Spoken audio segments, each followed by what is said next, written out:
Sunrisers ഹൈദരാബാദിനെതിരെ Lucknow super giants വിജയത്തിലേക്ക് എത്തിയപ്പോൾ അതൊരു മധുര പ്രതികാരമായിരുന്നു ലക്നൌവിനെ സംബന്ധിച്ചിടത്തോളം. കഴിഞ്ഞ സീസണിൽ നമുക്കറിയാം ലക്നൗ ഉയർത്തിയ സ്കോർ വെറും 10 ഓവറിലാണ്. ആ സമയത്ത് സൺറൈസേഴ്സ് ഹൈദരാബാദിന്റെ ഓപ്പണേഴ്സ് ഒക്കെ അടിച്ച് തകർത്ത് അങ്ങ് എടുത്തത്. ആ സമയത്ത് നമുക്കറിയാം ആ മത്സരത്തിന് ശേഷമാണ് KL രാഹുലിനെ അവരുടെ മുതലാളിയായ ഗോയങ്ക ആ ഒരു ആൾക്കൂട്ടത്തിന് മുന്നിൽ നിന്നും നിർത്തി പൊരിച്ചത്. ഗോയങ്ക അവരുടെ മുതലാളിയായ ഗോയങ്ക രാഹുലിനെ ശകാരിക്കുന്ന സമയത്ത് ഒന്നും മിണ്ടാനാവാതെ മറുപടി ഒന്നുമില്ലാതെ ഇങ്ങനെ ഒരു അടിയാളിനെ പോലെ നിന്ന രാഹുലിന്റെ മുഖം നമ്മുടെ മനസ്സിൽ ഇപ്പോഴുമുണ്ട്. അതിനുശേഷം രാഹുൽ ഈ IPL സീസണിൽ ആ ടീം തന്നെ മാറി മറ്റൊരു ടീമിലേക്ക്, ഡൽഹി ടീമിലേക്ക് മാറുകയും ചെയ്തു. അതവിടെ നിൽക്കട്ടെ. ഈ മത്സരത്തിൽ ലക്നൗ ഈ വിജയത്തിന് ഏറ്റവും കൂടുതൽ കടപ്പെട്ടിരിക്കുന്ന ഒരാൾ ശ്രദ്ദുൽ താക്കൂർ എന്ന താരമാണ്. നമുക്കറിയാം ഈ IPL സീസണിൽ ആദ്യം താരലേലത്തിൽ ഒരാളും അദ്ദേഹത്തെ എടുക്കാനുണ്ടായിരുന്നില്ല. ചെന്നൈക്ക് വേണ്ടിയുള്ള തകർപ്പൻ പ്രകടനങ്ങളായതോടുകൂടി അദ്ദേഹത്തിന് ഇന്ത്യൻ ടീമിലേക്ക് വിളിയെത്തുകയും ചെയ്തിട്ടുണ്ട്. അതുപോലെ നമുക്കറിയാം ഗാബയിലെ ടെസ്റ്റിലടക്കം ഇന്ത്യയുടെ ഹീറോ ആയിരുന്നു ശ്രദ്ദുൽ താക്കൂർ എന്ന താരം. അദ്ദേഹം ആദ്യമായി ഇന്ത്യൻ ക്രിക്കറ്റിലേക്ക് വന്നപ്പോൾ, ഏകദിന മത്സരങ്ങൾ കളിക്കാൻ എത്തിയപ്പോൾ അദ്ദേഹത്തിന്റെ ജേഴ്സി ആ സമയത്ത് വിവാദമായത് ഇപ്പോഴും നമ്മുടെ മനസ്സിലുണ്ട്. ആ സമയത്ത് അദ്ദേഹം ഇട്ടിരുന്ന ജേഴ്സിയുടെ നമ്പർ 10 ആയിരുന്നു. നമ്പർ 10 എന്ന് പറയുമ്പോൾ സാക്ഷാൽ സച്ചിൻ രമേശ് ടെണ്ടുൽക്കറുടെ ആ ഒരു ലെഗസി നിറഞ്ഞ ആ ഒരു ജേഴ്സി നമ്പർ ആയിരുന്നു. അങ്ങനെ ആ ഒരു ജേഴ്സി ഇട്ടതിന്റെ പേരിൽ കാണികൾ ശ്രദ്ദുൽ താക്കൂറിനെ കൂവിയ സമയമുണ്ടായിരുന്നു. പിന്നീട് അദ്ദേഹം ആ ജേഴ്സി ഉപേക്ഷിച്ച് മറ്റൊരു നമ്പറിലേക്ക് മാറുകയും ചെയ്തു.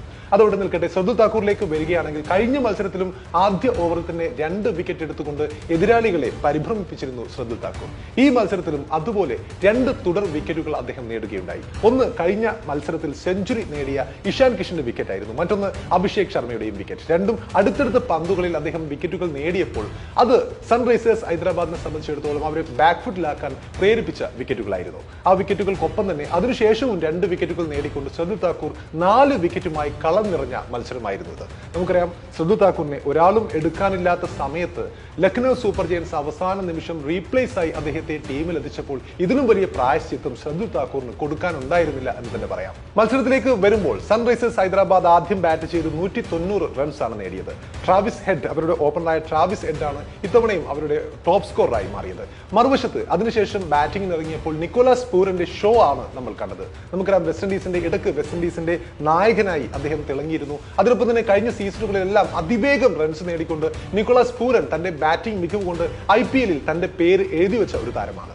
അപ്പോൾ നിക്കോളാസ് പൂരൻ അദ്ദേഹം ഇറങ്ങിയ ഉടൻ തന്നെ, ആദ്യ വിക്കറ്റ് പോയ ഉടൻ തന്നെ അദ്ദേഹം ക്രീസിൽ എത്തുകയും തന്റെ അതിവേഗ ബാറ്റിംഗ് മികവ് കൊണ്ട് റൺസ് പതിയെ ഉയർത്തുകയും ചെയ്തു. 18 പന്തുകളിലായിരുന്നു അദ്ദേഹം ഈ മത്സരത്തിൽ 50 തികച്ചത്. അത് ലക്നൌവിനെ സംബന്ധിച്ചിടത്തോളം ഈ ഒരു റൺ ചേസിന് ആണിക്കല്ലായി മാറുകയും ചെയ്തു. അപ്പോൾ ലക്നൌവിന്റെ ഈ ഒരു ജയം, നമ്മളെ കഴിഞ്ഞ മത്സരത്തിൽ ഋഷഭ് പന്ത് വലിയ ഫോമിൽ എത്താതിരുന്നത് നമ്മൾ കണ്ടിട്ടുണ്ട്. 6 പന്തുകൾ നേരിട്ട് 0-ന് ഔട്ടാവാനായിരുന്നു ഋഷഭ് പന്തിന്റെ വിധി. ഈ മത്സരത്തിലും കാര്യമായി ബാറ്റിംഗിൽ ചലനമൊന്നും സൃഷ്ടിക്കാൻ പന്തിന് സാധിച്ചിരുന്നില്ല. 15 പന്തിൽ 15 റൺസ് മാത്രമേ അദ്ദേഹത്തിന് എടുക്കാൻ കഴിഞ്ഞുള്ളൂ. എങ്കിലും ടീമിനെ വിജയത്തിലേക്ക് എത്തിച്ചിരിക്കുകയാണ്. ക്യാപ്റ്റൻ എന്ന നിലയിൽ അദ്ദേഹത്തിന്റെ ചില തീരുമാനങ്ങളൊക്കെ ഗംഭീരമായി വന്ന ഒരു മത്സരം കൂടിയായിരുന്നത്. അപ്പോൾ പന്ത് ക്യാപ്റ്റൻ എന്ന നിലയിൽ ലക്നൌവിന് വേണ്ടി ആദ്യ വിജയം നേടിയിരിക്കുകയാണ്. അപ്പോൾ തീർച്ചയായും വരാനിരിക്കുന്ന മത്സരങ്ങളിൽ ഏവരും ഉറ്റുനോക്കുന്ന ടീമുകളിൽ ഒന്നായി ലക്നൗ ഈ വിജയത്തോടെ മാറിയിരിക്കുകയാണ്.